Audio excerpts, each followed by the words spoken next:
withdrawn. Senator Fischer, please. Thank you, Mr. Chairman. Before turning to my questions, I would like to speak to some of my colleagues' concerns about changes to our declaratory policy that this administration is reportedly considering. I think it's important to remember that the Obama administration rejected these changes in a far more benign security environment than what we are currently seeing today.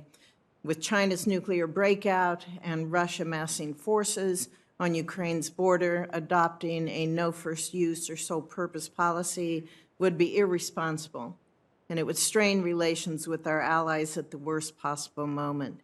As Senator Blumenthal just said, we must show that we mean business. That's what President Putin respects, and that applies in this area as well. Dr. Plumb, in your response to the committee's advanced policy questions about establishing norms of behavior in space, you acknowledge that Russian and Chinese behavior clearly demonstrates that the prospect of establishing an effective agreement is not realistic at this time.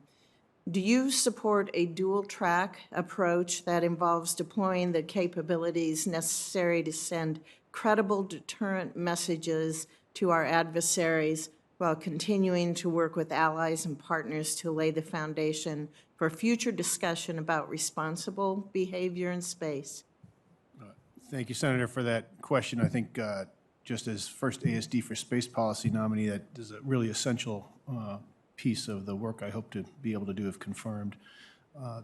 There are two totally different facets there, and I would just say I agree with you on both. One is I do think there is a need for rules and for norms in space behavior, and I hold some deep kernel of hope that we could come to agreement with Russia and China on that in some not too distant future.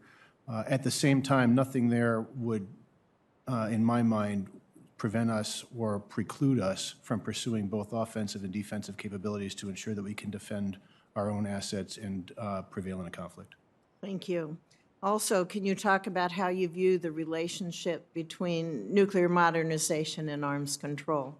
Sometimes you see these represented as competing priorities, and I view them instead as complementary, because without modernization, our forces will become obsolete and our adversaries will have no incentive to negotiate for any kind of reductions. So what is your view on that? Thanks again, Senator. As we discussed at our phone call, I am fully on board with modernizing the nuclear triad. I think it's absolutely essential that our nuclear deterrent, which is the bedrock of our deterrence, is safe, effective, and I would say credible. And I think modernization is part of that credibility. As far as the relationship with arms control is important. It is not.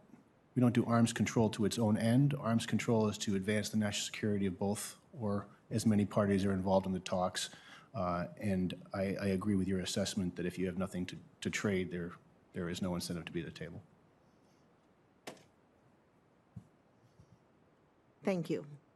Dr. Wallander, over the weekend, several reports suggested the administration was considering cutting U.S. presence in Europe as a bargaining chip in the upcoming negotiations with Russia. And in response, the White House issued a statement explicitly rejecting this, stating, quote, "The administration is not weighing cuts to troops in Europe," end quote. I assume you agree with this and would recommend against cutting U.S. presence in Europe. Is that correct? Yes, Senator, I do agree and would so recommend if confirmed. Okay. Thank you. Thank you, Mr. Chairman. Thank you, Senator Fischer.